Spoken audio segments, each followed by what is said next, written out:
গৌৰৱ গগৈৰ ল'ৰা ভাৰতীয় নহয় নহয় মই 100% দিছো গ্যাৰেণ্টি দি কৈছো গৌৰৱ গগৈলৈ আপুনি যিখিনি প্ৰশ্ন কৰিছে উত্তৰটো পোৱা নাই পিছত পুলিচে মাতি উত্তৰ লৈ ল'ব পুলিচে ল'ব স্যাৰ সাক্ষীটো ল'বই লাগিব কাৰণ এইটো এটা পাকিস্তানৰ নাগৰিকৰ বিৰুদ্ধে কেছ এটা সেইটো তদন্ত কৰোঁতে কথাবোৰ ওলাইছে গৌৰৱ গগৈৰ ল'ৰাও ভাৰতীয় নহয় ছোৱালীও ভাৰতীয় নহয় মোৰ হাতত পাক্কা প্ৰমাণ আছে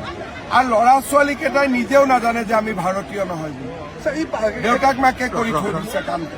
তেখেত পাকিস্তানত যোৱাটো আৰু থকাটো কিমান দূৰ সত্য 100% ইয়াৰ এভিডেন্স মোৰ হাতত এভিডেন্স আছে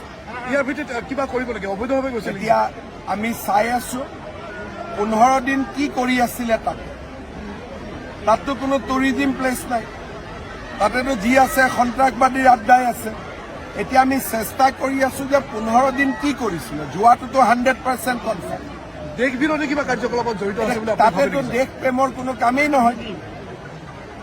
পাকিস্তানত দেশ ভাৰত প্ৰেমৰ কিবা কাম হ'ব নেকি